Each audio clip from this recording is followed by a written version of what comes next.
Hello and welcome, ਸਤਿ ਸ਼੍ਰੀ ਅਕਾਲ ਜੀ। ਮੈਂ ਹਾਂ ਹਰਜੋਤ ਕੌਰ ਤੇ ਹਾਜ਼ਰ ਹਾਂ ਜੀ ਲੈ ਕੇ ਤੁਹਾਡਾ ਆਪਣਾ ਮਨਪਸੰਦ ਇਮੀਗ੍ਰੇਸ਼ਨ ਸ਼ੋ ਉਡਾਰੀ ਵਿਦੇਸ਼ਾਂ ਨੂੰ। ਤੇ ਅਸੀਂ ਹੁਣ ਅੱਜ ਕੱਲ੍ਹ ਦੇਖ ਰਹੇ ਹਾਂ ਕਿ ਸਟੂਡੈਂਟਸ ਦੇ ਮਨ ਵਿੱਚ ਇੱਕ ਵੱਡਾ ਸਵਾਲ ਬਹੁਤ ਹੈ ਕਿ ਜ਼ਿਆਦਾ ਸਮਾਂ ਨਹੀਂ ਰਹਿ ਗਿਆ ਤੇ ਕੀ ਸਾਨੂੰ ਹੁਣ ਜਨਵਰੀ ਇਨਟੇਕ ਲਈ, ਆਪਾਂ ਕੈਨੇਡਾ ਦੀ ਗੱਲ ਕਰ ਰਹੇ ਹਾਂ, ਤਾਂ ਕੀ ਜਨਵਰੀ ਇਨਟੇਕ ਲਈ ਅਪਲਾਈ ਕਰਨ ਲਈ ਲੱਗਣਾ ਚਾਹੀਦਾ ਜਾਂ ਫਿਰ ਸਾਨੂੰ ਮਈ ਇਨਟੇਕ ਦੀ ਤਿਆਰੀ ਕਰ ਲੈਣੀ ਚਾਹੀਦੀ ਹੈ। ਸੋ ਬਹੁਤ ਸਾਰੇ ਸਵਾਲ ਆਏ ਸੀ, ਇਸ ਲਈ ਆਪਾਂ ਸੀਟਸ ਅਵੇਲੇਬਿਲਿਟੀ ਦੇ ਉੱਪਰ ਗੱਲ ਕਰਾਂਗੇ। ਤੇ ਅੱਜ ਦੀ ਡਿਸਕਸ਼ਨ ਦੇ ਲਈ ਅਸੀਂ ਸਟੂਡੀਓ ਵਿੱਚ ਇਨਵਾਈਟ ਕੀਤਾ ਹੈ ਜੀ ਸੈਟਲਿੰਗ ਅਬਰੋਡ ਸਰਵਿਸਿਜ਼ ਤੋਂ ਵੀਜ਼ਾ ਐਕਸਪਰਟ ਸੁਭਾਸ਼ ਮਹਾਜਨ ਜੀ ਨੂੰ। ਬਹੁਤ ਬਹੁਤ ਸਵਾਗਤ ਹੈ ਜੀ। ਸਤਿ ਸ਼੍ਰੀ ਅਕਾਲ। ਸਤਿ ਸ਼੍ਰੀ ਅਕਾਲ ਮੈਮ। ਹਾਂਜੀ, ਜਿਵੇਂ ਕਿ ਮੈਂ ਹੁਣ ਗੱਲ ਕਰਕੇ ਹਟੀ ਹਾਂ ਕਿ ਜੋ ਸਟੂਡੈਂਟਸ ਦੀ ਅੱਜ ਦੇ ਟਾਈਮ ਵਿੱਚ ਕਨਫਿਊਜ਼ਨ ਚੱਲ ਰਹੀ ਹੈ ਕਿ ਅਸੀਂ ਹੁਣ ਜੈਨ ਇਨਟੇਕ ਲਈ ਅਪਲਾਈ ਕਰਨ ਬਾਰੇ ਸੋਚੀਏ ਜਾਂ ਮਈ ਇਨਟੇਕ ਲਈ। ਦੇਖੋ, ਜੇ ਬੇਸਿਕਲੀ ਗੱਲ ਕਰਾਂ ਕਿ ਸਭ ਤੋਂ ਵੱਡੀ ਜੋ ਤੁਸੀਂ ਗੱਲ ਕਰੀਏ, ਇਕੱਲਾ ਜੋ ਵੀ ਬੱਚਾ ਕੈਨੇਡਾ ਜਾਣਾ ਚਾਹ ਰਿਹਾ ਇਸ ਟਾਈਮ ਵਰੀਡ ਹੈਗਾ ਕਿ ਯਾਰ ਮੈਂ ਜੈਨ ਲਈ ਫਾਈਲ ਲਾਂਚ ਕਰਾਂ ਜਾਂ ਮਈ ਲਈ ਲਾਂਚ ਕਰਾਂ। ਦੇਖੋ, ਜੇ ਕੋਈ ਬੱਚੇ ਦੀ ਨਵੀਂ ਐਪਲੀਕੇਸ਼ਨ ਹੈ, ਜੇ ਉਹਨੂੰ ਕੋਈ ਗਾਈਡ ਕਰਦਾ ਕਿ ਤੂੰ ਯਾਰ ਜੈਨ ਦਾ ਆਫਰ ਲੈ ਤੇ ਤੇਰੀ ਅਸੀਂ ਫਾਈਲ ਲਗਾਵਾਂਗੇ, ਉਹ ਬੜੀ ਤਗੜੀ ਇੱਕ ਬੇਵਕੂਫੀ ਹੈ। ਐਕਚੁਅਲੀ ਕੀ ਹੈ ਕਿ ਜਿਹੜੀ ਹਾਈ ਕਮਿਸ਼ਨ ਦੀ ਰਿਕੁਆਇਰਮੈਂਟ ਹੈ, ਜੋ ਉਹਦੀ ਐਲੀਜੀਬਿਲਟੀ ਹੈ, ਅੰਬੈਸੀ ਕਹਿੰਦੀ ਹੈ ਕਿ ਬਾਈ ਜੀ ਜਦੋਂ ਤੁਹਾਡੀ ਕਲਾਸ ਦੀਆਂ ਡੇਟਾਂ ਕਹਿ ਲਓ ਕਿ ਜਦੋਂ ਤੁਹਾਡੀ ਕਲਾਸ ਦੀਆਂ ਡੇਟਾਂ ਸਟਾਰਟ ਹੋਣੀਆਂ 45 ਦਿਨ ਪਹਿਲਾਂ ਤੁਹਾਡੀ ਫਾਈਲ ਹਾਈ ਕਮਿਸ਼ਨ ਹੋਣਾ ਬਹੁਤ ਜ਼ਰੂਰੀ ਹੈ। ਹੁਣ ਐਕਚੁਅਲੀ ਤੁਸੀਂ ਆਪ ਦੇਖੋ, ਜਿਹੜਾ ਅੱਜ ਦਾ ਸਿਨੈਰੀਓ ਚੱਲ ਰਿਹਾ ਨਾ ਦਿੱਲੀ ਦੇ ਵਿੱਚ, ਨਾ ਚੰਡੀਗੜ੍ਹ ਦੇ ਵਿੱਚ, ਨਾ ਜਲੰਧਰ ਦੇ ਵਿੱਚ ਬੱਚੇ ਨੂੰ ਬਾਇਓਮੈਟ੍ਰਿਕ ਦੀ ਡੇਟ ਨਹੀਂ ਮਿਲ ਰਹੀ। ਹੁਣ ਮੰਨ ਕੇ ਚੱਲਦੇ ਆ ਕਿ ਯਾਰ ਬੜੀ ਏਜੰਟ ਨੇ ਸ਼ਿੱਜਤ ਕਰਕੇ 1-2 ਦਿਨ ਦੇ ਵਿੱਚ ਉਹਦਾ ਸਰਕਾਰੀ ਕਾਲਜ ਦਾ ਆਫਰ ਵੀ ਮੰਗਵਾਤਾ, ਫੀਸ ਵੀ ਪੇ ਕਰਤੀ ਹੈ, ਹਫਤੇ ਦੇ ਵਿੱਚ ਫਾਈਲ ਰੈਡੀ ਕਰਕੇ ਅੰਬੈਸੀ ਲੋਕ ਵੀ ਕਰ ਦਿੱਤੀ ਐਲਓਏ ਦੇ ਨਾਲ, GIC ਦੇ ਨਾਲ। ਬਟ ਐਟ ਦਾ ਐਂਡ ਅਸੀਂ ਇੱਕ ਚੀਜ਼ ਨੂੰ ਸਮਝੀਏ, ਵੀਜ਼ਾ ਲੈਣ ਦੇ ਲਈ ਸਾਨੂੰ ਤਾਂ ਦਰਵਾਜ਼ੇ ਅੰਬੈਸੀ ਦੇ ਜਾਣੇ ਪੈਣਾ ਜੀ, ਅੰਬੈਸੀ ਦਾ ਦਰਵਾਜ਼ਾ ਤਾਂ ਖਟਕਾਣੇ ਪੈਣਾ।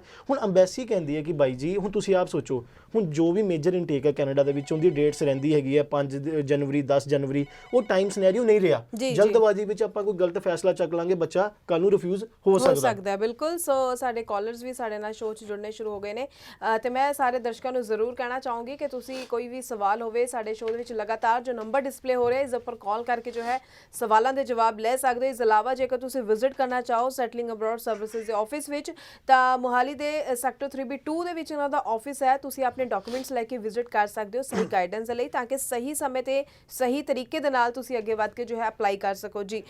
ਤੁਸੀਂ ਇਹ ਤਾਂ ਬਿਲਕੁਲ ਸਹੀ ਜੋ ਬਰੀਫ ਕਰ ਦਿੱਤਾ, ਜੋ ਕਿ ਸਟੂਡੈਂਟਸ ਦੀ ਬਹੁਤ ਵੱਡੀ ਇੱਕ ਸਵਾਲ ਬਣਿਆ ਹੋਇਆ ਸੀ। ਪਰ ਨਾਲ ਦੀ ਨਾਲ ਇੱਥੇ ਇਹ ਵੀ ਚੀਜ਼ ਆ ਜਾਂਦੀ ਹੈ ਕਿ ਹੁਣ ਸਟੂਡੈਂਟਸ ਜਿਹੜੇ ਮਈ ਇਨਟੇਕ ਲਈ ਤਿਆਰੀ ਕਰਨ ਬਾਰੇ ਸੋਚ ਰਹੇ ਨੇ, ਉਹਨਾਂ ਨੂੰ ਕਿਹੜੀ ਚੀਜ਼ਾਂ ਦਾ ਕਿਹੜੇ ਡਾਕੂਮੈਂਟ, ਕਿਉਂਕਿ ਹਲੇ ਚਾਹੇ ਦੇਖਣ ਨੂੰ ਹੈ ਕਿ ਕਈ ਮਹੀਨੇ ਹੈ ਪਰ ਸਮਾਂ ਇੱਕਦਮ ਲੰਘ ਜਾਂਦਾ ਹੈ, ਫਿਰ ਸਟੂਡੈਂਟਸ ਲੱਗਦਾ ਅਸੀਂ ਹੋਰ ਦੇਰ ਕਰ ਲਈ। ਦੇਖੋ, ਜਿਹੜਾ ਇਸ ਟਾਈਮ ਮੇਜਰ ਇਨਟੇਕ ਹੈਗਾ ਦੈਟਸ ਅ ਮੇਨ ਇਨਟੇਕ। ਹੁਣ ਐਕਚੁਅਲੀ ਵਿੱਚ ਕੀ ਹੈ ਕਿ ਮੇਨ ਇਨਟੇਕ ਲਈ ਜੋ ਬੱਚਾ ਪਲਾਨ ਕਰ ਰਿਹਾ, ਫਸਟਲੀ ਉਹਨੂੰ ਚਾਹੀਦਾ ਹੈ ਕਿ ਉਹ ਇਸ ਟਾਈਮ ਡਿਲੇ ਨਾ ਕਰੇ ਕਿ ਬਾਈ ਜੀ ਅਜੇ ਟਾਈਮ ਪਿਆ ਗਿਆ, ਜੇ ਰੋਕ ਕੇ ਕਰਾਂਗੇ ਐਜ਼ ਅਰਲੀਅਰ ਮੇਨ ਇਨਟੇਕ ਨੂੰ ਅਪਰੋਚ ਕਰੇ। ਬਿਕੋਜ਼ ਉਹ ਮੇਨ ਇਨਟੇਕ ਵੀ ਜੇ ਤੁਹਾਨੂੰ ਮੈਂ ਇੱਕ ਡਾਇਰੈਕਟਲੀ ਮੈਸੇਜ ਦਵਾਂ ਤੇ 60-70% ਫਿਲ ਹੋ ਚੁੱਕਿਆ ਹੈ। ਓਕੇ ਜੀ। ਕਿਉਂਕਿ ਜੇ ਤੁਸੀਂ ਆਪਣੇ according to the choosing option ਕਿ ਯਾਰ ਮੈਸੇਜ ਆ ਗਿਆ ਜਾਣਾ ਇਸ ਪ੍ਰੋਗਰਾਮ ਦੇ ਵਿੱਚ ਜਾਣਾ, ਹੋਰ 15 ਦਿਨ ਬਾਅਦ ਤੁਹਾਨੂੰ ਇਹ ਆਪਸ਼ਨਸ ਨਹੀਂ ਮਿਲਣਗੇ। ਫਿਰ ਰੈਂਡਮਲੀ ਹੋ ਸਕਦਾ ਕਿ ਯਾਰ ਤੁਹਾਨੂੰ ਆਪਣੀ ਜੋ ਤੁਹਾਡੀ ਡ੍ਰੀਮ ਡੈਸਟੀਨੇਸ਼ਨ ਸੀ ਉਹਨੂੰ ਛੱਡ ਕੇ ਹੋਰ ਜਗ੍ਹਾ ਜਾਣਾ ਪਵੇ। ਸੋ ਜੋ ਮੇਨ ਨੂੰ ਇਸ ਟਾਈਮ ਪਲਾਨ ਕਰ ਰਿਹਾ ਤਾਂ ਐਜ਼ ਅਰਲੀਅਰ ਜਿੰਨੀ ਜਲਦੀ ਹੋ ਸਕਦਾ ਆਪਣੀ ਜਿਹੜੀ ਐਪਲੀਕੇਸ਼ਨ ਉਹ ਪੰਚ ਕਰਨ ਜੀ।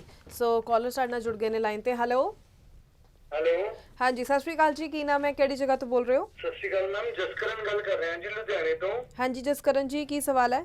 ਮੈਮ ਮੈਂ ਆਪਣੇ ਕੈਨੇਡਾ ਔਰ UK ਸਟੱਡੀ ਵੀਜ਼ਾ ਬਾਰੇ ਪੁੱਛਣਾ ਚਾਹਨਾ ਜੀ। ਓਕੇ, ਪ੍ਰੋਫਾਈਲ ਦੱਸ ਦਿਓ ਆਪਣੀ। ਮੈਮ ਮੈਂ ਰੀਸੈਂਟਲੀ +2 ਦੇ ਕਰੀ ਹੈ ਆਰਟਸ ਦੇ ਨਾਲ ਤੇ 85% ਮਾਰਕਸ ਨੇ ਮੇਰੇ। ਓਕੇ ਜੀ। ਮੇਰੇ ਓਵਰਆਲ 6 ਨੇ ਜੀ, ਇੱਕ ਮੋਡਿਊਲ ਚ 5 ਰਹਿ ਗਏ ਜੀ। ਤੇ ਮੈਮ ਮੈਂ ਸਰ ਤੋਂ ਇਹ ਸਵਾਲ ਪੁੱਛਣਾ ਚਾਹੁੰਦਾ ਕਿ ਮੈਂ ਕੈਨੇਡਾ ਜਾ ਸਕਦਾ ਹਾਂ UK ਹੋ ਸਕਦਾ ਸਰ, ਜਿੱਥੇ ਸ਼ੋਰ ਹੋ ਜੇ ਕਿ ਵੀਜ਼ਾ ਆ ਜੇ ਜੀ। ਜਸਕਰਨ ਤੁਹਾਡੇ ਲਿਮਿਟਡ ਹੀ ਹੈ? ਨਹੀਂ ਕੋਈ ਦਿੱਕਤ ਨਹੀਂ। ਜਸਕਰਨ ਤੁਹਾਡੇ ਇੰਗਲਿਸ਼ 'ਚ ਕਿੰਨੇ ਪਰਸੈਂਟੇਜ ਹੈ?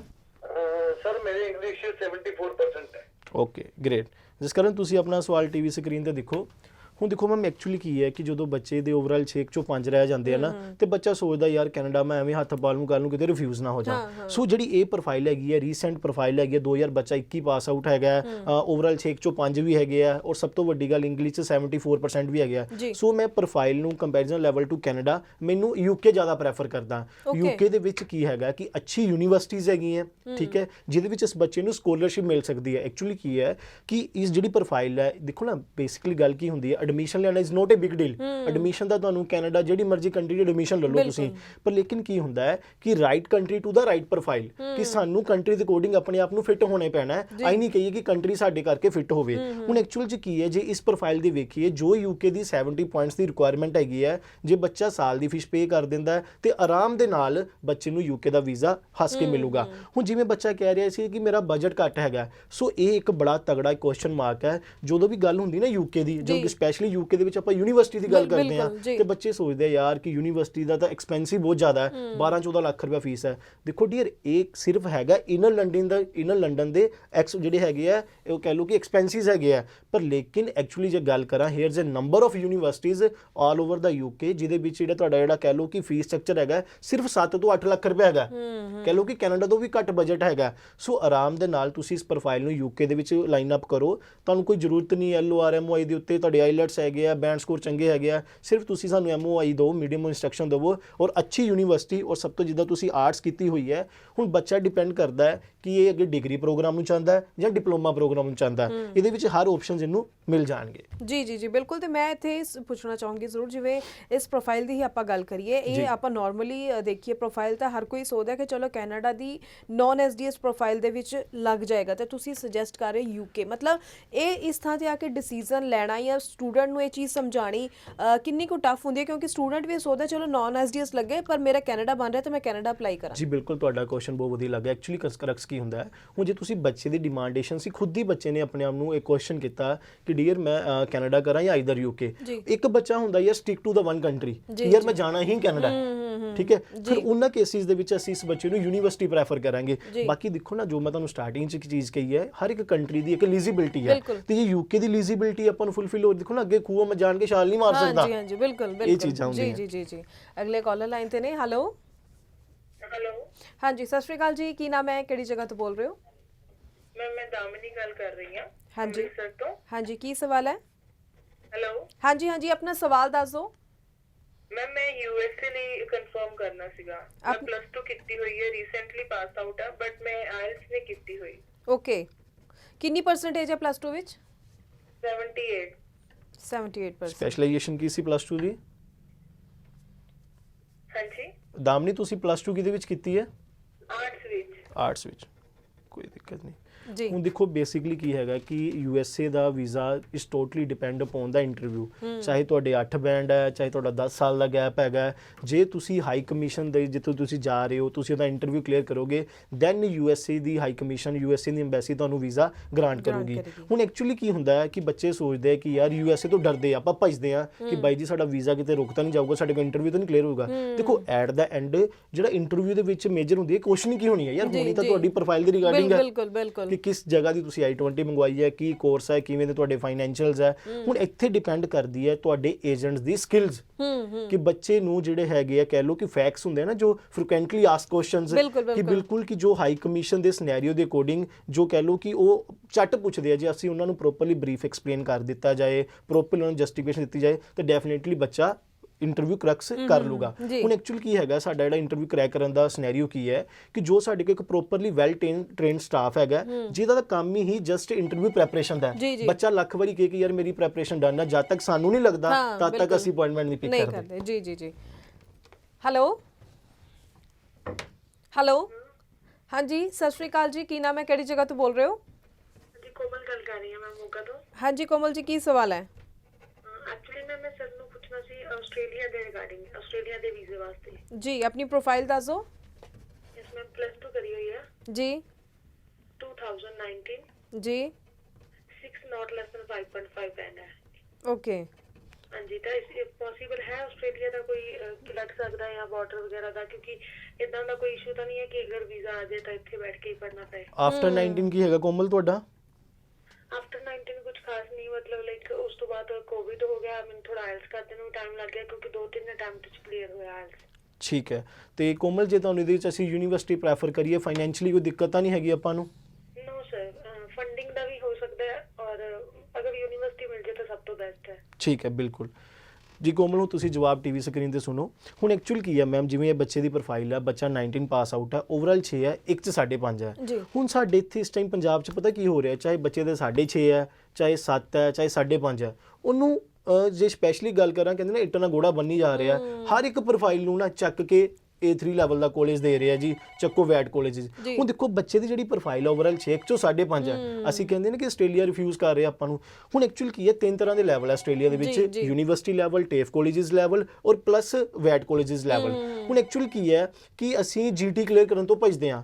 ਡੈਫੀਨੇਟਲੀ ਗੁੜੀਆ, ਜੇ ਤੁਸੀਂ ਇਸ ਪ੍ਰੋਸੈਸ ਦੇ ਵਿੱਚ ਟੇਫ ਕਾਲਜ ਜਾਂ ਯੂਨੀਵਰਸਿਟੀ ਨੂੰ ਅਪਰੋਚ ਕਰੋਗੇ, ਇੱਕ ਤਾਂ ਜਿਹੜਾ ਵੀਜ਼ਾ ਦਾ ਦਿਮਾਗ 'ਚ ਕੁਐਸਚਨ ਮਾਰਕ ਆਊਗਾ ਜਾਂ ਨਹੀਂ ਆਊਗਾ, 200% ਆਊਗਾ।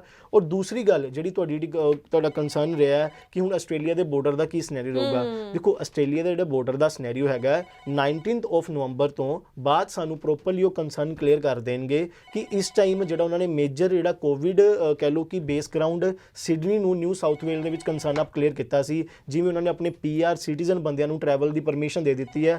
ਹੋਪ ਸੋ ਕਿ ਇਸ ਐਂਡ ਆਫ ਦਾ ਈਅਰ ਸਾਨੂੰ ਜੋ ਵੀ ਆਸਟ੍ਰੇਲੀਆ ਨੂੰ ਇੱਕ ਤੋਹਫਾ ਮਿਲੂਗਾ ਕਿ ਹਰ ਇੱਕ ਬੱਚਾ ਜਿਨ੍ਹਾਂ ਦਾ ਵੀਜ਼ਾ ਆ ਗਿਆ ਉਹ ਟਰੈਵਲ ਕਰ ਸਕਦਾ ਹੈ। ਔਰ ਬਾਕੀ ਜੋ ਉਹਨਾਂ ਦੀ ਆਪਣੀ ਫਾਰਮੈਲਿਟੀਜ਼ ਰਹਿਣਗੀ, ਜਿਵੇਂ ਕੈਨੇਡਾ ਦੀ ਲਈ ਸੀ ਕਿ ਤੁਹਾਡੀ hotel booking, travel plan, vaccination, quarantine, ਜੋ ਬਬਲ ਪਲਾਨ ਹੋਊਗਾ ਉਹ ਆਪਾਂ ਨੂੰ ਬਾਇਓ ਬਬਲ ਦਾ ਫੋਲੋ ਕਰਨਾ ਪਏਗਾ। ਜੀ ਜੀ ਜੀ ਜੀ ਬਿਲਕੁਲ। ਸੋ ਲਗਾਤਾਰ ਕਈ ਕਾਲਰ ਸਾਡੇ ਨਾਲ ਜੁੜ ਰਹੇ ਨੇ। ਹੈਲੋ ਹੈਲੋ ਹਾਂਜੀ, ਸਤਿ ਸ਼੍ਰੀ ਅਕਾਲ ਜੀ। ਕੀ ਨਾਮ ਹੈ, ਕਿਹੜੀ ਜਗ੍ਹਾ ਤੋਂ ਬੋਲ ਰਹੇ ਹੋ?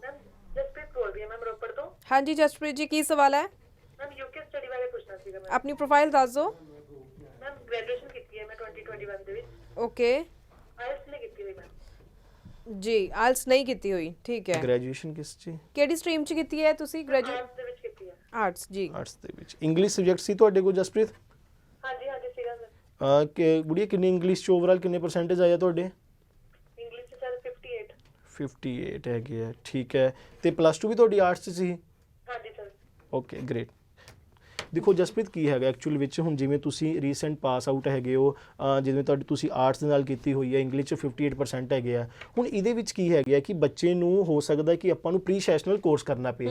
ਹੁਣ ਜਦੋਂ ਵੀ ਅਸੀਂ ਮਾਸਟਰ ਪ੍ਰੋਗਰਾਮ ਨੂੰ ਕਹਿ ਲਓ, ਜਿਹਨੂੰ ਆਪਾਂ PG ਕੋਰਸ ਨੂੰ ਅਪਰੋਚ ਕਰਦੇ ਹਾਂ, ਤੇ ਉਹਨਾਂ ਦੀ ਇੱਕ ਰਿਕੁਆਇਰਮੈਂਟ ਹੈ ਕਿ ਯਾਰ ਬਾਈ ਜੀ ਤੁਸੀਂ ਰੀਸੈਂਟ ਪਾਸ ਤਾਂ ਹੋ, ਤੁਸੀਂ ਮੇਜਰ, ਜਦੋਂ ਮੈਂ ਇੱਕ ਚੀਜ਼ ਦੱਸਦਾ, ਜੇ ਤੁਸੀਂ ਗ੍ਰੈਜੂਏਟ ਤੋਂ ਬਾਅਦ ਮਾਸਟਰ ਕੋਰਸ ਨੂੰ ਅਪਰੋਚ ਕਰ ਰਹੇ ਹੋ ਤੇ ਮੇਕ ਸ਼ੋਰ ਕਿ ਤੁਸੀਂ ਪਹਿਲੇ ਆਈਲੈਟਸ ਜਾਂ UKVI ਕਰੋ। ਹੁਣ ਜਿਹਨਾਂ ਨਹੀਂ ਕਰਦੇ ਹੈਗੇ, ਉਹਦੇ ਵਿੱਚ ਕੀ ਹੈਗਾ ਕਿ ਤੁਸੀਂ ਪ੍ਰੀ ਸੈਸ਼ਨਲ ਤਾਂ ਜੋ ਹਾਈ ਕਮਿਸ਼ਨ ਨੂੰ ਵੀਜ਼ਾ ਦੇਣ ਦੇ ਵਿੱਚ ਕਿਸੇ ਤਰ੍ਹਾਂ ਦੀ ਦਿੱਕਤ ਨਾ ਆਏ, ਕਿ ਵਾਕਈ ਕਿ ਜੇ ਬੱਚੇ ਦੇ ਇੰਗਲਿਸ਼ ਲੈਵਲ ਦਾ ਸਕਿੱਲਸ ਘੱਟ ਸੀ, ਉਹਨੇ ਪ੍ਰੀ ਫਾਊਂਡੇਸ਼ਨ ਪ੍ਰੋਗਰਾਮ ਨੂੰ ਚੂਜ਼ ਕੀਤਾ। ਔਰ ਦੂਸਰਾ, ਜਦੋਂ ਤੁਸੀਂ PG ਕੋਰਸ ਜਾਂ ਅੰਡਰ ਗ੍ਰੈਜੂਏਟ ਕੋਰਸ ਲਈ UK ਜਾ ਰਹੇ ਹੋ, ਸਭ ਤੋਂ ਵੱਡਾ ਪੁਆਇੰਟ ਆਉਂਦਾ ਤੁਹਾਡੇ ਫਾਈਨੈਂਸ਼ੀਅਲਸ ਦਾ, ਕਿ ਤੁਹਾਡੇ ਕੋਲ 28 ਦਿਨ ਪੁਰਾਣੇ ਫੰਡਸ ਹੈ ਜਾਂ ਨਹੀਂ ਹੈ। ਔਰ ਕਈ ਵਾਰ ਤੇ ਇਵੇਂ ਦਾ ਕੰਸਰਨ ਆ ਜਾਂਦਾ ਕਿ ਬੱਚੇ ਕੋਲ ਫੰਡਸ ਵੀ ਹੁੰਦੇ ਆ, ਪਰ ਲੇਕਿਨ ਏਜੰਟ ਉਹਨਾਂ ਨੂੰ ਪ੍ਰੋਪਰਲੀ ਕਲੀਅਰਫਾਈ ਨਹੀਂ ਕਰ ਦਿੰਦਾ। ਜਿਵੇਂ ਅਸੀਂ ਕਹਿੰਦੇ ਆ ਯਾਰ EPF GPF ਨਹੀਂ ਲੱਗਦਾ, ਜਾਂ ਕਈ ਵਾਰੀ ਕਹਿ ਦਿੰਦੇ ਤੁਹਾਡੀ LIC ਦੀ ਸਰੈਂਡਰ ਪਾਲਿਸੀ ਨਹੀਂ ਲੱਗਦੀ, ਸਾਨੂੰ ਚਾਹੀਦੀ ਸੇਵਿੰਗ ਹੈ। ਸੋ ਇਹ ਚੀਜ਼ਾਂ ਦੇ ਲਈ ਤੁਸੀਂ ਸਾਡੇ ਆਫਿਸ ਵਿਜ਼ਿਟ ਕਰ ਸਕਦੇ ਹੋ, ਤੁਸੀਂ ਆਪਣੇ ਪੇਰੈਂਟਸ ਨਾਲ ਸਾਡੇ ਆਫਿਸ ਆਓ, ਅਸੀਂ ਤੁਹਾਨੂੰ ਪ੍ਰੋਪਰਲੀ ਕਲੀਅਰ ਅਪ ਕਰਾਂਗੇ ਕਿ ਕਿਹੜੇ ਫਾਈਨੈਂਸ਼ੀਅਲਸ ਕਿਵੇਂ ਹੋਣਗੇ, ਕਿਵੇਂ ਆਪਾਂ ਹਾਈ ਕਮਿਸ਼ਨ ਨੂੰ ਪ੍ਰੋਪਰਲੀ ਜਸਟੀਫਿਕੇਸ਼ਨ ਦੇ ਸਕਦੇ ਹਾਂ। ਜੀ ਜੀ ਜੀ ਬਿਲਕੁਲ। ਤੇ ਬਾਕੀ ਦਰਸ਼ਕਾਂ ਨੂੰ ਵੀ ਕਹਿਣਾ ਚਾਹਾਂਗੇ ਕਿ ਲਗਾਤਾਰ ਸਕਰੀਨ ਤੇ ਨੰਬਰ ਡਿਸਪਲੇ ਹੋ ਰਹੇ, ਇਸ ਉੱਪਰ ਕਾਲ ਕਰਕੇ ਤੁਸੀਂ ਆਪਣੇ ਸਵਾਲ ਦੇ ਜਵਾਬ ਲੈ ਸਕਦੇ ਹੋ। ਜੇਕਰ ਇਸ ਸ਼ੋਅ ਦੇ ਦੌਰਾਨ ਆਪਣੀ ਪ੍ਰੋਫਾਈਲ ਨਹੀਂ ਡਿਸਕਸ ਕਰਨਾ ਚਾਹੁੰਦੇ ਤਾਂ ਸ਼ੋਅ ਖਤਮ ਹੋਣ ਤੋਂ ਬਾਅਦ ਵੀ ਸੇਮ ਇਹਨਾਂ ਨੰਬਰਸ ਉੱਪਰ ਹੀ ਕਾਲ ਕਰਕੇ ਤੁਸੀਂ ਆਪਣੇ ਸਵਾਲਾਂ ਦੇ ਜਵਾਬ ਲੈ ਸਕਦੇ ਹੋ।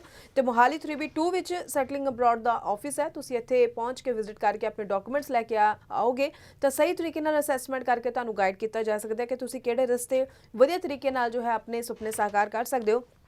ਜਿਵੇਂ ਪਹਿਲਾਂ ਆਪਾਂ ਗੱਲ ਕੀਤੀ, ਆਸਟ੍ਰੇਲੀਆ ਦੀ ਵੀ ਕਾਲ ਆਈ ਸੀਗੀ, ਇੱਕ ਸਟੂਡੈਂਟ ਨੇ ਪੁੱਛਿਆ ਆਸਟ੍ਰੇਲੀਆ ਨੂੰ ਲੈ ਕੇ, ਤੇ ਕੀ ਅੱਜ ਦੇ ਸਮੇਂ ਵਿੱਚ ਇੱਕ ਜ਼ਰੂਰ ਹੈ ਕਿ ਵੀ ਕਿਉਂਕਿ ਪਹਿਲਾਂ ਜਦ ਤੱਕ ਰੀਓਪਨ ਨਹੀਂ ਹੋ ਰਹੇ ਸੀ ਬਾਰਡਰਸ, ਤਾਂ ਸਟੂਡੈਂਟਸ ਕੋਲ ਜਿਹੜੀ ਆਪਸ਼ਨ ਆ ਉਹ ਸਿਰਫ ਜ਼ਿਆਦਾਤਰ ਸੀਗੀ ਕੈਨੇਡਾ, ਉਸ ਬਾਅਦ UK ਨੂੰ ਦੇਖ ਲੈਂਦੇ ਸੀ। ਹੁਣ ਕਿਤੇ ਨਾ ਕਿਤੇ ਆਸਟ੍ਰੇਲੀਆ ਆਉਣ ਨਾਲ ਕੀ ਬਾਕੀ ਕੰਟਰੀਜ਼ ਵੱਲ ਰੁਝਾਨ ਘਟਿਆ? ਦੇਖੋ ਮੈਂ ਤੁਹਾਨੂੰ ਇਸ ਚੀਜ਼ ਦਾ ਇੱਕ ਨਾ ਪੰਜਾਬੀ ਭਾਸ਼ਾ 'ਚ ਬੜਾ ਵਧੀਆ ਇੱਕ ਤੁਹਾਨੂੰ ਕਲੀਅਰ ਕਰਦਾ। ਹੁਣ ਐਕਚੁਅਲ ਕੀ ਹੈ, ਜੋ ਵੀ ਬੱਚਾ ਇਨਵੈਸਟਮੈਂਟ ਕਰ ਰਿਹਾ ਨਾ, ਉਹਦੇ ਦਿਮਾਗ ਤੇ ਇੱਕ ਕਲੀਅਰ ਪੁਆਇੰਟ ਹੈ ਕਿ ਯਾਰ ਵਾਂਸ ਵੀ ਰਿਸੀਵ ਅ ਵੀਜ਼ਾ, ਮੇਰਾ ਵੀਜ਼ਾ ਆਉਣ ਤੋਂ ਬਾਅਦ ਮੈਂ ਬਾਹਰ ਜਾ ਕੇ ਸਟੱਡੀ ਕਰਾਂ।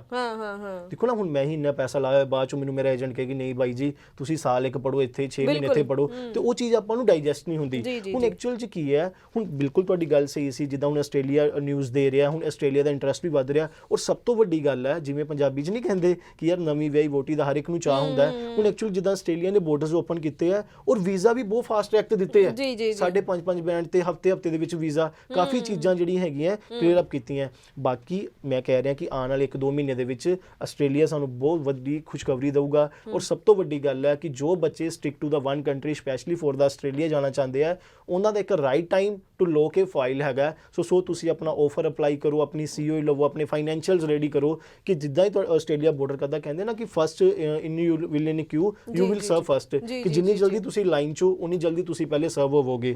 ਦੇਖੋ ਨਾ, ਇਹ ਨਹੀਂ ਹੋਊਗਾ ਕਿ ਯਾਰ ਕਿ ਇੱਕ ਬੱਚੇ ਦਾ ਵੀਜ਼ਾ ਜਨਵਰੀ 'ਚ ਆਇਆ ਹੋਇਆ ਤੇ ਇੱਕ ਬੱਚੇ ਨੇ ਹੁਣ ਅਪਲਾਈ ਕੀਤਾ, ਉਹ ਸੋਚੇ ਕਿ ਪਹਿਲੇ ਪ੍ਰਾਇੋਰਟੀ ਮੇਰੀ ਹੈ। ਨਹੀਂ, ਫਸਟ ਪ੍ਰਾਇੋਰਟੀ ਉਹਨਾਂ ਦੀ ਰਹੂਗੀ ਜਿਹੜੇ ਵੀਜ਼ਾ ਲੈ ਕੇ ਪੇਸ਼ੈਂਸ ਰੱਖੀ ਹੋਈ ਹੈ। ਬਿਲਕੁਲ। ਅਗਲੇ ਕਾਲਰ ਲਾਈਨ ਤੇ ਨੇ ਸਾਡੇ ਨਾਲ। ਹੈਲੋ ਹਾਂਜੀ, ਸਤਿ ਸ਼੍ਰੀ ਅਕਾਲ ਜੀ, ਕੀ ਨਾਮ ਹੈ, ਕਿਹੜੀ ਜਗ੍ਹਾ ਤੋਂ ਬੋਲ ਰਹੇ ਹੋ? ਮੈਡਮ ਮੋਹਿਤ ਗੱਲ ਕਰ ਰਹੇ ਹਾਂ ਜੀ। ਹਾਂਜੀ ਮੋਹਿਤ ਜੀ, ਕੀ ਸਵਾਲ ਹੈ? ਬਿਟਿਆ ਮੈਂ ਆਪਣੇ ਬੇਟੇ ਬਾਰੇ ਪੁੱਛਣਾ ਚਾਹੁੰਦਾ ਜੀ। ਓਕੇ ਜੀ, ਆਪਣੇ ਬੇਟੇ ਦੀ ਪ੍ਰੋਫਾਈਲ ਦੱਸ ਦਿਓ। ਬੇਟੇ ਨੇ ਮੇਰੀ +2 ਕਰੀ ਹੋਈ ਹੈ ਜੀ 2018 ਚ। ਓਕੇ। ਤੇ ਓਵਰਆਲ ਉਹਦੇ 6 ਈਚ ਨੇ ਜੀ। ਤੇ 2 ਵਾਰ ਬੱਚਾ ਪਹਿਲਾਂ ਕੈਨੇਡਾ ਕਾਲਜ ਤੋਂ ਰਿਫਿਊਜ਼ਡ ਹੈ ਜੀ। ਓਕੇ, ਕਿਹੜੀ ਰੀਜ਼ਨ ਨਾਲ ਰਿਫਿਊਜ਼ਲ ਲੱਗੀ ਹੈ? ਮੈਡਮ ਏਜੰਟ ਤਾਂ ਕਹਿੰਦਾ ਕਿ ਇਹਨੇ ਵਾਪਸ ਨਹੀਂ ਆਣਾ, ਜੇ ਵਾਪਸ ਨਹੀਂ ਆਣਾ ਫਿਰ ਫਾਈਲ ਕਾਹਤੋਂ ਲਾਈ ਸੀਗੀ? ਓਕੇ। ਪੈਕੇਜ ਤਾਂ ਨਹੀਂ ਕੀਤਾ ਤੁਸੀਂ? ਵੀਰ ਜੀ ਪੈਕੇਜ ਪਹਿਲੀ ਵਾਰ ਪੈਕੇਜ ਕਰਿਆ ਸੀਗਾ, ਦੂਜੀ ਵਾਰ ਪੈਕੇਜ ਨਹੀਂ ਕਰਿਆ ਸੀਗਾ। ਫਿਰ ਸਾਨੂੰ ਲੱਗਿਆ ਕਿ ਫੀਸ ਨਹੀਂ ਪੇ ਕਰੀ ਏਜੰਟ ਨੇ, ਫਿਰ ਆਪਾਂ ਆਪ ਪੇ ਕਰੀ ਸੀਗੀ। ਉਹਨੇ ਤਾਂ $250-300 ਹੀ ਪੇ ਕਰੇ ਹੋਏ ਸੀਗੇ ਤੇ ਫਿਰ ਵੀ ਬੱਚਾ ਰਿਫਿਊਜ਼ਡ ਹੋ ਗਿਆ। ਹੁਣ ਮਨ ਬੜਾ ਪਰੇਸ਼ਾਨ ਹੈ। ਨਹੀਂ, ਤੁਸੀਂ ਇੱਕ ਚੀਜ਼ ਦੱਸੋ ਕਿ ਹੋ ਸਕਦਾ ਹੈ ਦੋਨੋਂ ਵਾਰ ਤੁਸੀਂ ਕੈਨੇਡਾ ਕਾਲਜ ਤੋਂ ਹੀ ਰਿਫਿਊਜ਼ ਹੋਏ ਹੋ? ਦੋਨੋਂ ਵਾਰ ਕੈਨੇਡਾ ਕਾਲਜ ਤੋਂ ਹੋਏ ਆ ਬੇਟੇ। ਠੀਕ ਹੈ, ਤੇ 18 ਤੋਂ ਬਾਅਦ ਅੱਗੇ ਕੋਈ ਗੈਪ ਦੀ ਜਸਟੀਫਿਕੇਸ਼ਨ ਦਿੱਤੀ ਸੀ ਤੁਸੀਂ? ਉਹ ਕੰਪਿਊਟਰ ਦਾ ਸਰਟੀਫਿਕੇਟ ਲਾਇਆ ਸੀਗਾ। ਸ਼ੋਰ ਹੋ ਤੁਸੀਂ ਲਗਾਇਆ ਸੀ ਜਾਂ ਨਹੀਂ ਲਗਾਇਆ ਸੀ? ਲਾਇਆ ਸੀਗਾ। ਓਕੇ, ਚਲੋ ਤੁਸੀਂ ਆਨਸਰ ਸੁਣੋ। ਆਪਣੇ ਸਵਾਲ ਦਾ ਜਵਾਬ ਟੀਵੀ ਸਕਰੀਨ ਤੇ ਸੁਣ ਸਕਦੇ ਹੋ ਤੁਸੀਂ। ਜੀ ਬਿਲਕੁਲ, ਇਹ ਸਭ ਤੋਂ ਬੈਸਟ ਜਿਹੜੀ ਕਹਿ ਲਓ ਕੁਐਰੀ ਆਈ ਹੈ। ਐਕਚੁਅਲੀ ਕੀ ਹੁੰਦਾ ਹੈ ਕਿ ਦੇਖੋ ਬੱਚੇ ਦੇ 6 ਇਜ਼ ਬੈਂਡ ਹੈ, ਬੱਚੇ ਦੀ ਪਰਸੈਂਟੇਜ ਵੀ ਵਧੀਆ ਹੈ, ਬੱਚੇ ਨੂੰ ਕਿਸੇ ਤਰ੍ਹਾਂ ਦੀ ਵੀ ਕੋਈ ਕਮੀ ਨਹੀਂ ਹੈ, ਬੱਚਾ ਇਜ਼ ਏ ਹਾਰਡ ਵਰਕਿੰਗ। ਹੁਣ ਲੇਕਿਨ ਐਕਚੁਅਲੀ ਕੀ ਹੈਗਾ, ਹੁਣ ਏਜੰਟ ਨੇ ਆਪਣੇ ਲਾਲਚ ਦੇ ਲਈ ਹੋ ਸਕਦਾ ਫਸਟ ਟਾਈਮ ਜਿਵੇਂ ਦੱਸ ਰਿਹਾ ਕਿ ਫੀਸ ਨਹੀਂ ਪੇ ਕੀਤੀ, ਫਿਰ ਬੱਚੇ ਨੇ ਫੀਸ ਕਰਵਾਈ ਹੈ, ਫਿਰ ਇੰਨਾ ਨਹੀਂ ਪਤਾ ਜਾਂਦਾ ਗੈਪ ਪ੍ਰੋਪਰਲੀ ਜਸਟੀਫਾਈ ਹੋਇਆ ਜਾਂ ਨਹੀਂ ਹੋਇਆ। ਸੋ ਪ੍ਰੋਪਰਲੀ ਸਾਡਾ ਜੋ ਸੈਟਲਿੰਗ ਅਬਰੋਡ ਜੋ ਤੁਹਾਨੂੰ ਮੇਜਰ ਸਰਵਿਸਿਜ਼ ਕੀ ਦੇ ਰਿਹਾ, ਕੱਲਾ ਇਹ ਨਹੀਂ ਕਿ ਫਾਈਲ ਲਗਾਤੀ ਅਸੀਂ ਆਫਰ ਮੰਗਵਾਤਾ ਫੀਸ, ਉਹ ਹਰ ਕੋਈ ਕਰਕੇ ਦੇ ਰਿਹਾ, ਉਹ ਤੁਸੀਂ ਆਪ ਵੀ ਕਰ ਸਕਦੇ ਹੋ। ਐਕਚੁਅਲੀ ਸਾਡੇ ਕੀ ਹੁੰਦਾ ਹੈ, ਜਦੋਂ ਬੱਚਾ ਬਾਈ ਦਾ ਬਿਗਨਿੰਗ ਡੇ ਸਾਡੇ ਕੋਲ ਆਉਂਦਾ ਹੈ, ਉਹਨੂੰ ਟਰਾਂਸਪੈਰੈਂਸੀ 'ਚ ਹਰ ਇੱਕ ਚੀਜ਼ ਕਲੀਅਰ ਕੀਤੀ ਜਾਂਦੀ ਹੈ। ਔਰ ਐਟ ਦਾ ਇਨੀਸ਼ੀਅਲ ਤੋਂ ਲੈ ਕੇ ਲਾਸਟ ਸਟੇਜ ਤੱਕ ਕਿ ਜਦੋਂ ਤੁਹਾਡੀ ਅਸੀਂ ਫਾਈਲ ਲੋਕ ਕਰਨੀ ਹੈ, ਉਹਨਾਂ ਨੂੰ ਅਸੀਂ ਐਪਲੀਕੇਸ਼ਨ ਫਾਰਮਸ ਪ੍ਰੋਪਰ ਦੱਸ ਦਿਆਂਗੇ ਯਾਰ ਤੁਹਾਡੀ ਫਾਈਲ ਦੇ ਵਿੱਚ ਅਸੀਂ ਇਹ ਚੀਜ਼ ਲਗਾਈ ਹੈ। ਦੇਖੋ ਵੀਜ਼ਾ ਦੇਣਾ ਸਾਡੇ ਹੱਥ ਨਹੀਂ ਹੈਗਾ, ਆਪਾਂ ਪ੍ਰੋਪਰਲੀ ਐਫਰਟਸ ਕਰਦੇ ਹਾਂ ਕਿ ਯਾਰ ਹਰ ਬੱਚੇ ਨੂੰ ਵੀਜ਼ਾ ਮਿਲੇ। ਐਕਚੁਅਲੀ ਉਹਨਾਂ ਨੂੰ ਵੀਜ਼ਾ ਮਿਲੂਗਾ, ਸਾਨੂੰ ਰੈਫਰੈਂਸ ਮਿਲੂਗੀ। ਹੁਣ ਕੱਲ ਨੂੰ ਮੀਨਵਾਈਲ ਰੱਬ ਨਾ ਕਰੇ ਕਿ ਕਿਸੇ ਬੱਚੇ ਦਾ ਵੀਜ਼ਾ ਨਹੀਂ ਆਉਂਦਾ, ਕੱਲ ਨੂੰ ਕਿਤੇ ਹੋਰ ਦਰਵਾਜ਼ੇ ਤੇ ਜਾਂਦਾ, ਕਿਸੇ ਹੋਰ ਏਜੰਟ ਕੋ ਜਾਂਦਾ ਹੈ, ਉਹਨੂੰ ਪ੍ਰੋਪਰਲੀ ਕਲੀਅਰ ਹੋਵੇ ਕਿ ਹਾਂਜੀ ਬਾਈ ਜੀ ਉਹ ਐਪਲੀਕੇਸ਼ਨ ਫਾਰਮ ਡਿਟੇਲਸ ਦੇ ਉਹਨਾਂ ਨੂੰ ਕਿ ਮੇਰੀ ਫਾਈਲ ਦੇ ਵਿੱਚ ਇਹ ਲੱਗਿਆ ਸੀ। ਹੁਣ ਕਈ ਵਾਰੀ ਕੀ ਹੁੰਦਾ, ਜਿਵੇਂ ਹੁਣ ਇਹਨਾਂ ਨੂੰ ਕਲੀਅਰ ਨਹੀਂ ਹੈਗਾ ਕਿ ਸਾਡੀ ਫਾਈਲ 'ਚ ਕੀ ਅਪਲੋਡ ਕੀਤਾ ਸੀ, ਕੀ ਨਹੀਂ ਕੀਤਾ ਉਹਨਾਂ ਨੇ। ਹੁਣ ਅਸੀਂ ਕੱਲ ਨੂੰ ਸਾਡੇ ਕੋਲ ਬੱਚਾ ਆਉਂਦਾ, ਅਸੀਂ ਆਪਣੇ ਦਿਮਾਗ, ਕਿਉਂਕਿ ਹਰ ਇੱਕ ਦਾ ਦਿਮਾਗ ਦੀ ਥਿੰਕਿੰਗ ਪਾਵਰ ਅਲੱਗ-ਅਲੱਗ ਹੈ, ਹੋ ਸਕਦਾ ਕੱਲ ਨੂੰ ਅਸੀਂ ਕੁਝ ਹੋਰ ਲਗਾ ਦਈਏ, ਬੱਚਾ ਦੁਬਾਰਾ ਰਿਫਿਊਜ਼ ਦੀ ਜਗ੍ਹਾ ਬੈਨ ਹੋ ਜਾਏ। ਸੋ ਅਸੀਂ ਪ੍ਰੋਪਰਲੀ ਕੀ ਕਰਦੇ ਹਾਂ, ਉਹਨੂੰ ਐਪਲੀਕੇਸ਼ਨ ਫਾਰਮਸ, SOP ਜੋ ਫਾਈਨਲ ਸਬਮਿਸ਼ਨ ਕਰਨੀ ਹੈ ਕਿ ਹਰ ਇੱਕ ਚੀਜ਼ ਟਰਾਂਸਪੇਰੈਂਸੀ ਕਲੀਅਰ ਹੁੰਦੀ ਹੈ। ਔਰ ਬਾਕੀ ਪੈਕੇजेस ਦੇ ਵਿੱਚ ਇਸ ਟਾਈਮ ਨਾ ਜੋ ਆਪਾਂ ਪਿੱਛੇ ਜੀ ਵੀ ਦੇਖਿਆ ਕਿ ਬਹੁਤ ਆਪਾਂ ਨੂੰ ਵਧੀਆ ਇੰਨਾ ਰਿਸਪੌਂਸ ਨਹੀਂ ਮਿਲਿਆ ਹੈਗਾ, ਪਰ ਲੇਕਿਨ ਐਕਚੁਅਲੀ ਕੀ ਕਰਦਾ, ਡਿਪੈਂਡ ਕਰਦਾ ਕਿ ਤੁਹਾਡੇ ਏਜੰਟ ਦੇ ਉੱਤੇ ਕਿ ਕਿਆ ਤੁਹਾਡੀ ਉਹਨੇ ਫੀਸ ਪੇ ਕੀਤੀ ਹੈ ਜਾਂ ਨਹੀਂ ਕੀਤੀ। ਔਰ ਪਲੱਸ ਕਈ ਵਾਰੀ ਤਾਂ ਮੈਨੂੰ ਵੀ ਸੁਣਨ ਜਿੱਦਾਂ ਕਿ ਬੱਚੇ ਆ ਕੇ ਮਿਲਦੇ ਆ ਯਾਰ ਪੈਕੇਜ ਕੀਤਾ ਸੀ, ਸਾਨੂੰ ਕਾਲਜ ਤੱਕ ਦਾ ਨਹੀਂ ਪਤਾ। ਓਕੇ, ਕਿ ਸਾਡੇ ਏਜੰਟ ਨੇ ਸਾਨੂੰ ਕਾਲਜ ਤੱਕ ਨਹੀਂ ਦੱਸਿਆ। ਯਾਰ ਐਟ ਦਾ ਐਂਡ ਇੱਕ ਚੀਜ਼ ਨੂੰ ਸਮਝੋ, ਜੇ ਵੀਜ਼ਾ ਆ ਜਾਊਗਾ ਫਿਰ ਵੀ ਤਾਂ ਦੱਸਣਾ। ਬਿਲਕੁਲ ਠੀਕ ਹੈ, ਕੋਈ ਬੱਚਾ ਕੁਝ ਨਹੀਂ ਕਰ ਸਕਦਾ, ਹਰ ਕ੍ਰੈਡੈਂਸ਼ੀਅਲ ਤੁਹਾਡੇ ਕੋਲ ਹੈ। ਜੀ ਹੈਲੋ ਸਤਿ ਸ਼੍ਰੀ ਅਕਾਲ ਜੀ। ਸਤਿ ਸ਼੍ਰੀ ਅਕਾਲ ਜੀ, ਕੀ ਨਾਮ ਹੈ, ਕਿਹੜੀ ਜਗ੍ਹਾ ਤੋਂ ਬੋਲ ਰਹੇ ਹੋ? ਮੈਂ ਮੀਨਾਕਸ਼ੀ ਗੱਲ ਕਰ ਰਹੀ ਹਾਂ ਤੇ ਮੈਂ ਬਠਿੰਡਾ ਤੋਂ ਗੱਲ ਕਰ ਰਹੀ ਹਾਂ ਮੈਮ। ਹਾਂਜੀ ਮੀਨਾਕਸ਼ੀ ਜੀ, ਕੀ ਸਵਾਲ ਹੈ ਤੁਹਾਡਾ? ਮੈਮ ਮੈਂ ਆਪਣੀ ਜਿਹੜੀ ਹੈਗੀ ਹੈ BBA ਕੀਤੀ ਹੈ ਜੀ ਰੀਸੈਂਟ 2021 ਦੇ ਵਿੱਚ। ਓਕੇ। ਤੇ ਮੈਂ ਆਸਟ੍ਰੇਲੀਆ ਸਟੱਡੀ ਵੀਜ਼ਾ ਰਿਗਾਰਡਿੰਗ ਜਾਣਾ ਚਾਹੁੰਦੀ ਹਾਂ। ਆਸਟ੍ਰੇਲੀਆ, ਅੱਛਾ ਜੀ। ਕਿੰਨੀ ਪਰਸੈਂਟੇਜ ਕਿੰਨੀ ਹੈ ਤੁਹਾਡੀ BBA 'ਚ? ਮੈਮ ਮੇਰੀ 82% ਨੇ। ਓਕੇ। ਔਰ ਮੈਂ IELTS ਕੀਤੀ ਹੈ, ਮੇਰੀ 3 ਚ 6 ਨੇ, 1 ਚ 5.5 ਹੈ ਜੀ। ਓਕੇ ਜੀ, ਬਿਲਕੁਲ ਮੇਰਾ ਹੋ ਸਕਦਾ ਹੈ। ਬਿਲਕੁਲ ਮੀਨਾਕਸ਼ੀ, ਡੈਫੀਨੇਟਲੀ ਇਹ ਕਹਿ ਲਓ ਕਿ that's a cream profile towards the Australia. ਇਹਦੇ ਵਿੱਚ ਤੁਸੀਂ ਅੱਛੀ ਯੂਨੀਵਰਸਿਟੀ ਲੈ ਸਕਦੇ ਹੋ ਅਕੋਰਡਿੰਗ ਟੂ ਯੂਅਰ ਚੁਆਇਸ ਕਿ ਮੈਂ ਯਾਰ ਨਿਊ ਸਾਊਥ ਵੇਲ ਜਾਣਾ, ਵਿਕਟੋਰੀਆ ਜਾਣਾ, ਤਸਮਾਨੀਆ ਜਾਣਾ, ਵੈਸਟਰਨ ਆਸਟ੍ਰੇਲੀਆ ਜਾਣਾ, ਸਦਰਨ ਆਸਟ੍ਰੇਲੀਆ, ਜਿੱਥੇ ਤੁਸੀਂ ਜਾਣਾ ਚਾਹੁੰਦੇ ਇਹਦੇ ਵਿੱਚ ਮਿਲ ਸਕਦੇ ਹੋ। ਪਰ ਲੇਕਿਨ ਇੱਕ ਚੀਜ਼ ਯਾਦ ਰੱਖਿਓ, ਜਿਵੇਂ ਤੁਸੀਂ ਹੁਣ ਮਾਸਟਰ ਕੋਰਸ ਨੂੰ ਅਪਰੋਚ ਕਰ ਰਹੇ ਹੋ ਤੇ ਸਭ ਤੋਂ ਵੱਡਾ ਪੁਆਇੰਟਸ ਟੁਵਾਰਡਸ ਯੂਅਰ ਵੀਜ਼ਾ ਰਹੂਗਾ ਤੁਹਾਡੀ GT, ਜੈਨੂਇਨ ਟੈਂਪਰੇਰੀ ਐਂਟਰੈਂਟ। ਕਿ ਹੁਣ GT ਦਾ ਕਿ ਬੱਚਿਆਂ ਨੂੰ ਪਤਾ ਹੀ ਨਹੀਂ ਹੈਗਾ, ਏਜੰਟ ਉਹਨਾਂ ਨੂੰ ਗਾਈਡ ਨਹੀਂ ਕਰਦੇ। ਹੁਣ GT ਕੀ ਚੀਜ਼ ਹੁੰਦੀ ਹੈ ਕਿ ਜਿਵੇਂ ਰੈਦਰ ਬੱਚੇ ਦਾ ਆਫਰ ਆ ਗਿਆ, that's a conditional offer, not a final offer. ਉਹਦੇ ਵਿੱਚ ਕੰਡੀਸ਼ਨਸ ਲੱਗੀ ਹੁੰਦੇ ਕਿ ਤੁਸੀਂ ਇਹ ਚੀਜ਼ਾਂ ਕਲੀਅਰ ਕਰੋ। ਹੁਣ ਕੰਡੀਸ਼ਨਸ ਕਿਵੇਂ ਹੁੰਦੀਆਂ GT ਦੇ ਵਿੱਚ, ਜੋ ਚੀਜ਼ਾਂ ਅਸੀਂ ਐਮਬੈਸੀ 'ਚ ਲਗਾਉਣੀਆਂ ਉਹ ਯੂਨੀਵਰਸਿਟੀ ਕਾਲਜ ਆਪਣੇ ਲੈਵਲ ਤੇ ਪਹਿਲੇ ਵੈਰੀਫਾਈ ਕਰੂਗਾ। ਜਿਵੇਂ ਤੁਹਾਡੇ ਫੰਡਸ ਹੋ ਗਏ ਆ, ਤੁਹਾਡੇ ਇਨਕਮ ਸੋਰਸ ਹੋ ਗਿਆ, ਤੁਹਾਡਾ ਜੋ ਸਪੋਰਟਿੰਗ ਐਫੀਡੇਵਿਟਸ ਹੋ ਗਿਆ, ਅਕੈਡਮਿਕ ਹੋ ਗਿਆ, ਹੋ ਸਕਦਾ ਬੱਚੇ ਦਾ ਇੰਟਰਵਿਊ ਵੀ ਉਹ ਕੰਡਕਟ ਕਰੇ।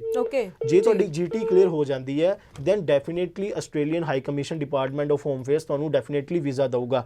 ਪਰ ਲੇਕਿਨ ਕੀ ਹੁੰਦਾ ਹੈ ਕਿ ਸਾਡੇ ਵਿੱਚ ਜਾਂ ਬੱਚਿਆਂ ਵਿੱਚ ਪੇਸ਼ੈਂਸ ਨਹੀਂ ਹੁੰਦੀ, ਕਿਉਂਕਿ GT ਕਲੀਅਰ ਕਰਨ ਦਾ ਜੋ ਸਟੈਂਡਰਡ ਟਾਈਮ ਪੀਰੀਅਡ ਹੈਗਾ 30 ਡੇਜ਼ ਤੋਂ 90 ਡੇਜ਼ ਦਾ, 1 ਤੋਂ 3 ਮਹੀਨਾ ਲੱਗਦਾ ਹੀ ਲੱਗਦਾ ਹੈ। ਜੇ ਤੁਹਾਡੀ ਕਹ ਲਓ ਕਿ ਪ੍ਰੋਪਰ ਡਾਕੂਮੈਂਟੇਸ਼ਨ ਪ੍ਰੋਪਰ ਰੈਡੀ ਹੈਗੀ ਆ, ਹੋ ਸਕਦਾ ਤੁਹਾਡੀ 15 ਦਿਨ 'ਚ ਹੋ ਜੇ।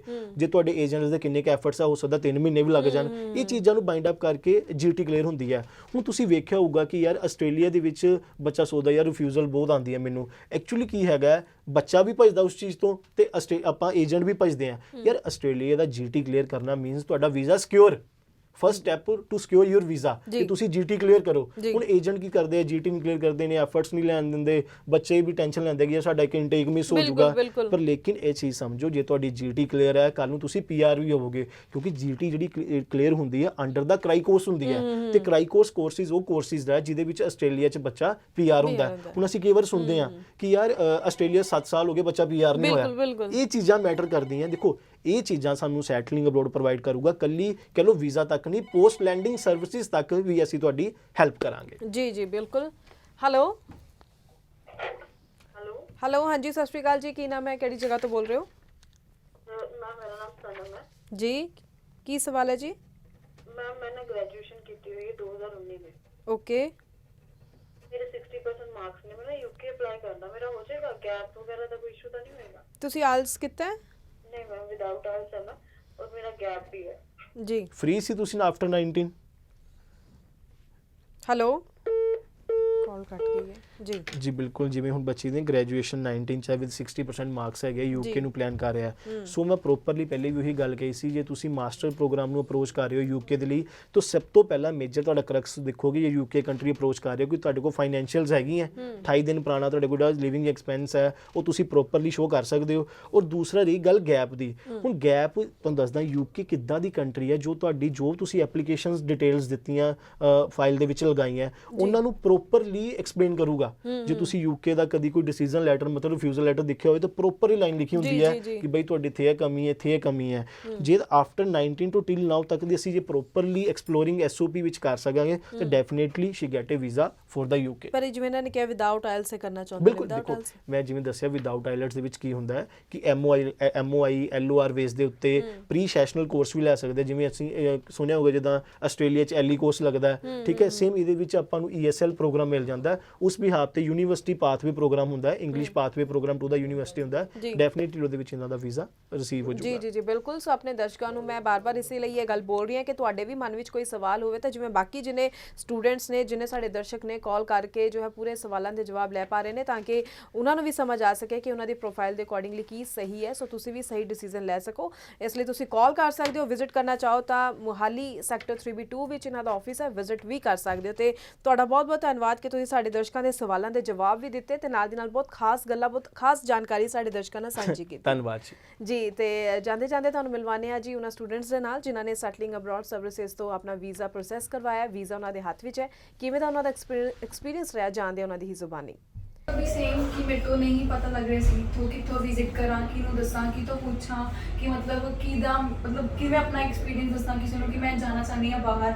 ਤੇ ਮੈਨੂੰ ਪਤਾ ਲੱਗਿਆ ਸਰ ਬਾਰੇ ਤੇ ਮੈਂ ਇਹਨਾਂ ਕੋਲ ਆ ਕੇ ਵਿਜ਼ਿਟ ਕੀਤਾ ਤੇ ਅੱਜ ਮੇਰਾ ਵੀਜ਼ਾ ਮੇਰੇ ਹੱਥ 'ਚ ਹੈ ਤੇ ਮੈਂ ਐਮਏ ਕੀਤੀ ਹੋਈ ਹੈ ਤੇ overall settlement band I C, but ਫਿਰ ਵੀ ਮੇਰਾ ਵੀਜ਼ਾ ਨਹੀਂ ਸੀ ਲੱਗ ਰਿਹਾ ਤੇ ਮੈਂ ਸਰ ਹੁਣਾਂ ਨਾਲ ਸਲਾਹ ਕੀਤੀ ਤੇ ਫਿਰ ਹੁਣ ਮੇਰਾ वीज़ा लग चुका है तो मैं बिना पैसे देते हुए मैंने बीएड की और मुझे मेरा ना 6 बैंड आए थे पहले और फिर 5.5 बैंड आए थे और मुझे डाउट था कि मेरा वीज़ा आएगा या नहीं।